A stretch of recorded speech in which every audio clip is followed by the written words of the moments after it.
It has been said that some of you are communists. That is a very unpopular term today. The Soviet Union is a matter of practical fact. The practical fact known to you and known to all the world is run by a dictatorship.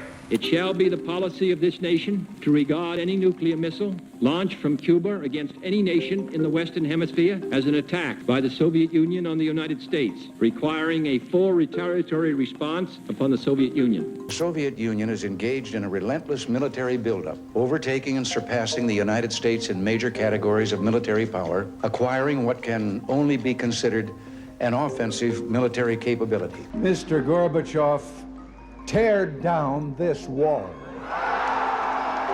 During these last few months, you and I have witnessed one of the greatest dramas of the 20th century, the historic and revolutionary transformation of a totalitarian dictatorship, the Soviet Union, and the liberation of its peoples. Sadly, because Mr. Milosevic has negotiated agreements which he has then ignored, I have supported the NATO bombings of military targets. China is going to eat our lunch?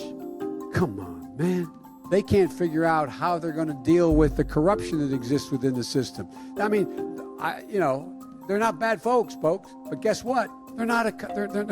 I spent more time with Xi Jinping than any world leader had by the time we left office. This is a guy who doesn't have a democratic with a small d bone in his body.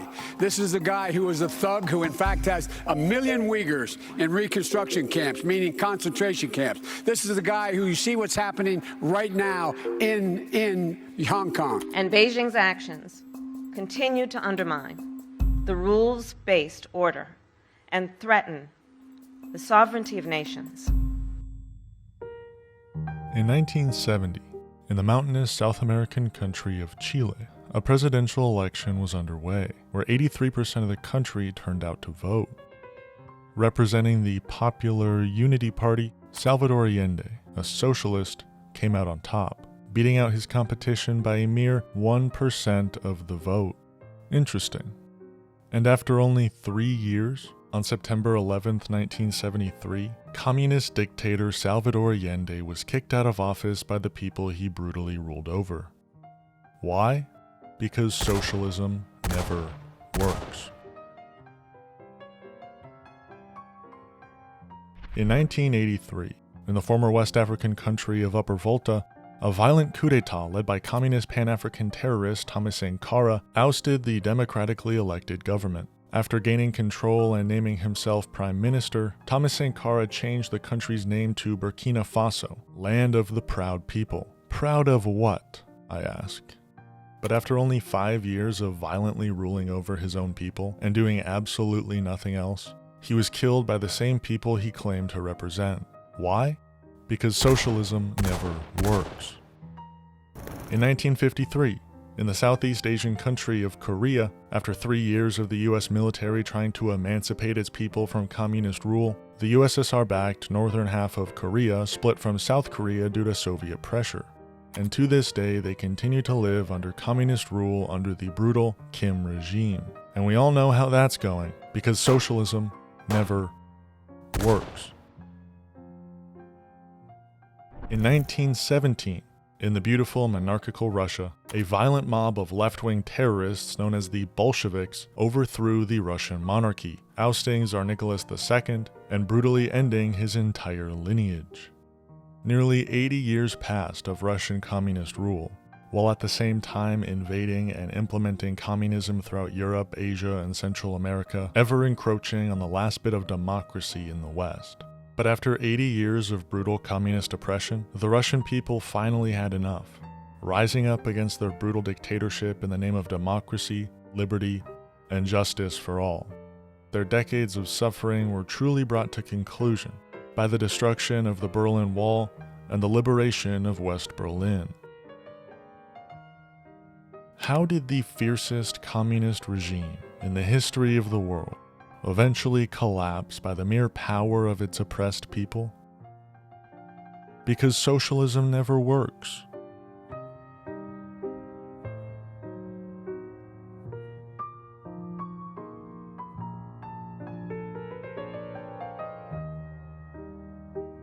By But after the fall of the Soviet Union, one communist dictatorship remained in Europe, that being Yugoslavia, a land made up of several ethnic and cultural groups. But only a few months after the fall of the Soviet Union, Yugoslavia collapsed from within. Why? Say it with me now. Socialism never works. Gentleman from Vermont's recognized. I thank the gentleman for yielding. Mr. Speaker, the Constitution is very clear. It is the United States Congress which has the power to determine issues of war and peace and to decide whether our young men and women are put in harm's way. It is the President who is the Commander-in-Chief of the military. It is the Congress which determines whether we use that military. I have heard today that some people think that the U.S. participation in Kosovo now is unconstitutional. They're right. But the U.S. participation in Vietnam, Grenada, Panama, and many other conflicts which took place without congressional authorization were also unconstitutional. Sadly, because Mr. Milosevic has negotiated agreements which he has then ignored, I have supported the NATO bombings of military targets.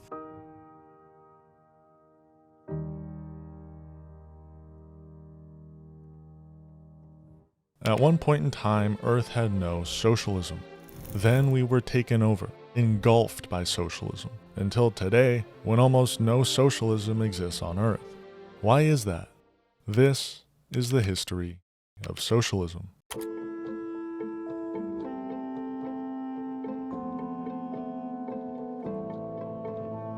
Vladimir Lenin is viewed as the father of socialism, the man who orchestrated the October Revolution, when a group of anti-capitalist Bolshevik terrorists stormed the Winter Palace and brutally ended the Romanov lineage, and after doing so implemented communism all throughout Russia. For the next 60 or so years, Russia was catastrophic for the underdeveloped world. Invasion after invasion, Russia was spreading communism all throughout the globe, like it was an infectious disease searching through every alley and stairwell for its next victim, steadily building what we now know as the Soviet Union. Spanning all the way from Soviet-backed North Korea to the Soviet Republic of East Germany, the USSR had a chokehold on freedom and independence, even going as far as to invade Afghanistan, an inhumane act for the sole purpose of spreading communism. This was truly a dark time in Earth's history. However, for whatever reason, one by one these communist dictatorships began to collapse, turning away from the dark side overnight. The USSR, done. East Germany, collapsed. Vietnam, cooked. Chile, donezo. Yugoslavia, bye-bye. And just like that, good was returned to this earth. But that's easy. That's understood. That's just history. The reason I'm here today is to answer the one question that is on everyone's mind. Why did these countries collapse? How did these countries collapse? Did society just become lazy? Maybe no one wanted to work because everything was handed to them. Were these dictators hoarding all the wealth for themselves and their friends? A phenomenon all too common in the history of these socialist countries? This is why socialism always fails.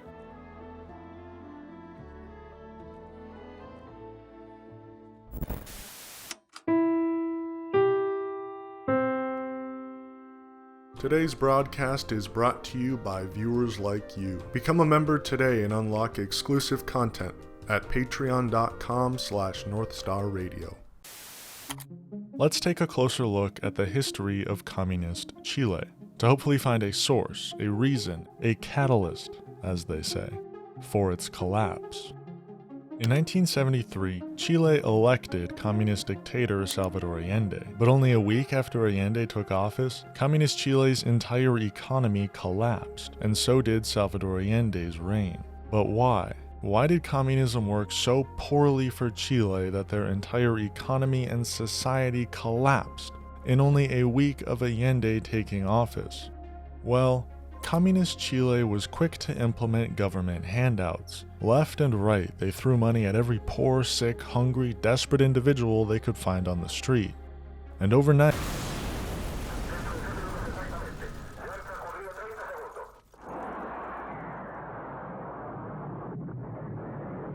yeah, I lied. The true reason socialism always fails is because socialism never gets the opportunity to not fail. Sure, the Bolsheviks were definitionally terrorists, but the idea that all resistance is unjust is a silly concept. Life in the Russian Empire, ruled by the Romanov family, was not a fun time, and especially leading up to the revolution. World War I was ongoing, and however you choose to frame it, this was an imperial war, a war between monarchies, fighting over who can control which parts of the globe. And these brutal self-interested monarchs did everything they could to win over their disputed territories, including, but not limited to, sending millions of their own peasantry to die in the war. Russia alone saw 2 million soldiers die in World War I, and due to the mass amounts of money being spent on the war, along with the gross amounts of wealth the Romanovs were hoarding in their winter palace, another 1 million Russians indirectly died from the war due to food shortages and disease. An event like the October Revolution doesn't happen in a vacuum. This was a deeply brutal monarchy, hoarding wealth and leaving their supposed people in ruin and famine for the sole purpose of their imperial pleasure. And once the working class of Russia seized power from their brutal monarchy, the United States immediately did everything they could to squash the Bolshevik government and any sort of spread of communist values, as it was a threat to their colonial profits.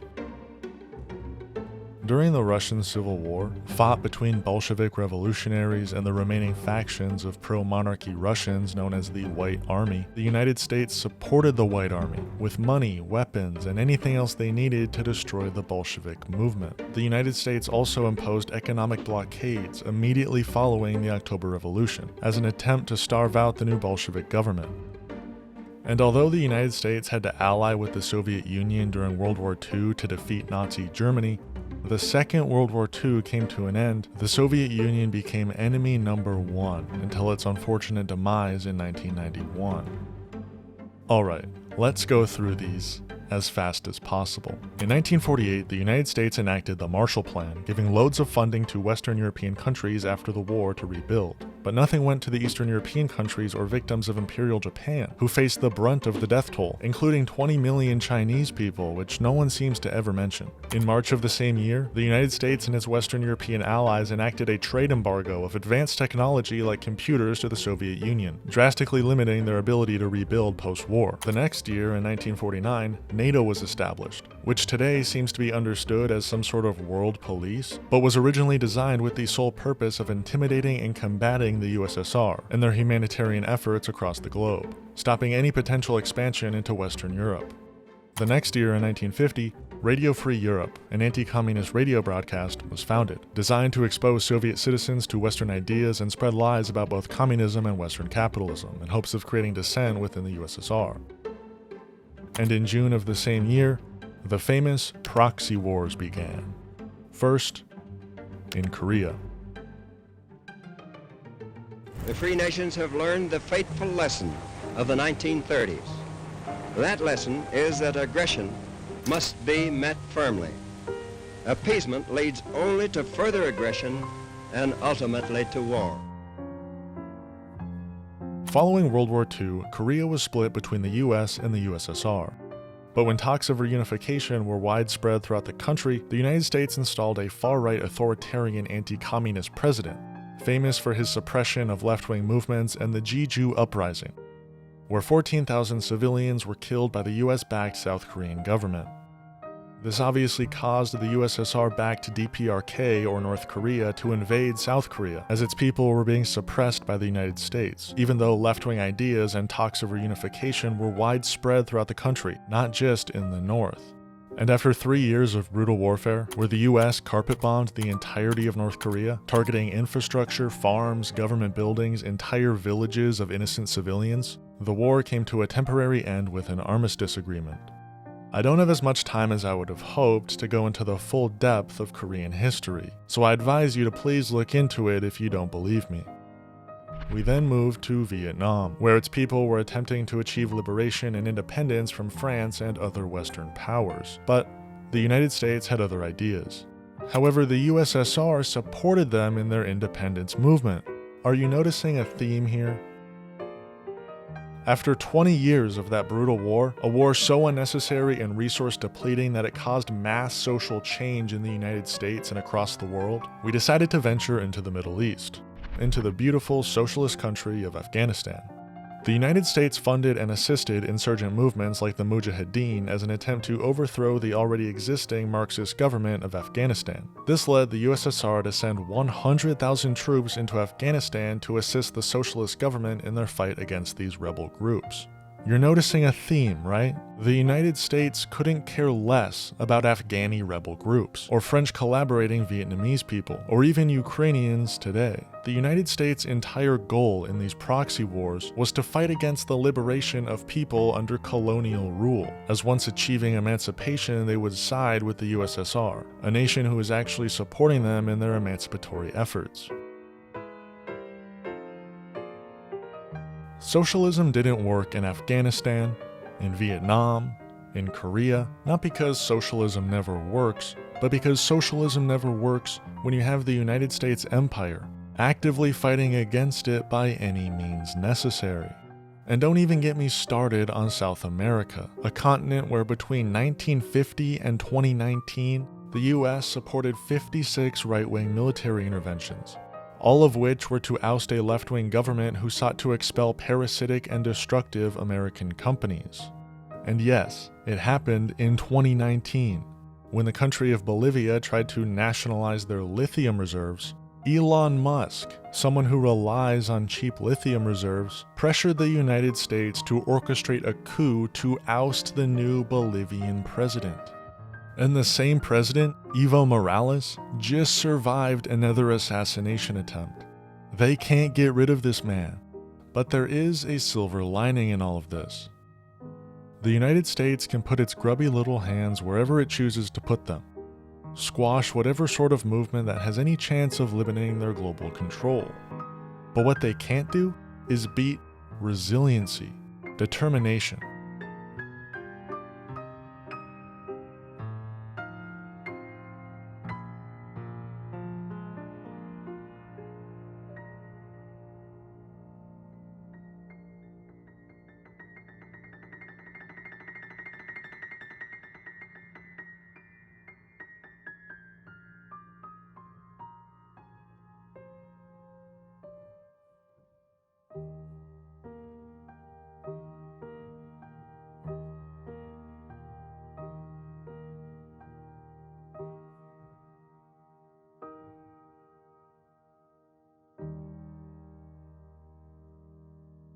In 1953, when Cuban revolutionaries violently took back their country from US economic control, chasing out the US-backed fascist leader, the United States immediately cut all ties with Cuba, not allowing them to do any business with American companies. Luckily, they had the USSR, and were able to succeed as a socialist state all the way up until 1991 when the USSR fell. This period of time became very difficult for Cuba. They didn't have a greater power looking out for them from across the world, but they were resilient. At this point, Cuba was nearly 100% literate, and now that they had to be even more self-reliant than they already were, Cuba began educating its people en masse, with only 10% of the population attending college at the time of the USSR's collapse, to now when nearly 40% of all Cubans are enrolled at a university. This Cuban resilience and their dedication to education has been a monumental success. Cuba now has the most doctors per capita of any country, with 9 doctors for every 1,000 people, which, unsurprisingly, has allowed Cuba to invent vaccinations even the United States has yet to figure out. The COVID pandemic was uniquely difficult for Cuba, since people like Bill Gates refused to make public their vaccine blueprints, and Cuba couldn't buy the vaccines from the United States either, so they were forced to create their own COVID vaccine, and ultimately experienced a significantly lower death toll than the United States. This country gets terrible press, but North Korea has also been resilient. It's a similar story to Cuba's. North Korea was able to find success after the Korean War thanks to help from the USSR. But they too understood they couldn't be reliant on the USSR. So they went through 2 decades of rapid industrialization, focusing on self-reliance. However, when the USSR inevitably dissolved, North Korea hit a plateau and struggled to develop further. And due to American sanctions, they experienced severe famine throughout the entire country in the 1990s and 2000s. But nowadays, North Korea has a new power looking out for them. Actually, they've been doing a lot of business overseas this country. Not the sort of business the United States engages in, almost the opposite. And that power is China. We do have some breaking news. There are satellite images, and what they appear to show is rapid construction at several suspected silo fields in China that could eventually launch nuclear weapons. Tensions are rising in one of the most hotly contested regions on the planet, the South China Sea. From militarized artificial islands to fighter jets and warplanes, China's heavy presence in the disputed region is putting the U.S. and its allies on notice. China and the United States both have been getting involved in other countries. But instead of the United States strategy of war, oppression, and total military takeover, American and coalition forces are in the early stages of military operations to disarm Iraq, to free its people, and to defend the world from grave danger. China has been going about it a different way, known as the Belt and Road Initiative. In order to expand global trade, China realized that investing in underdeveloped countries would allow said countries to spend money on China. Investing in ports, highways, airports, railways, these investments help both the country receiving the investment as well as China. Some people criticize China for the Belt and Road Initiative, claiming that it ties down poor countries to China, forcing them to pay back loans that their unstable economy makes difficult to pay back. But what would you rather have? A global power invading your country and changing the government leadership overnight to crack down on left-wing liberation movements? Or a global power investing in your infrastructure, with the purpose of your country being able to better participate in global trade, ultimately growing your economy and creating opportunities that had not previously existed? Socialism has worked. It worked for every country that's tried it, up until the inevitable reaction by the United States. But when people try to argue that socialism never works, they're really admitting that as long as there is a global network of American-backed leaders, allowing for the continuation of America's pillaging of the Third World, as well as a vast collection of American military bases all across the world, socialism can never work. It is always in the best interest of imperialists to squash anti-imperialist movements, especially when that movement is taking place on the largest deposit of crude oil in the entire world. Thank you for watching North Star Radio. Peace and love. Free Palestine. Have we ever tried to meddle in other countries' elections? Oh, probably, but it was for the good of the system in order to avoid the communists from taking over. For example, in Europe, in 47, 48, 49, the Greeks and the Italians, we don't do that now, though? We don't mess around other people's elections, Joe?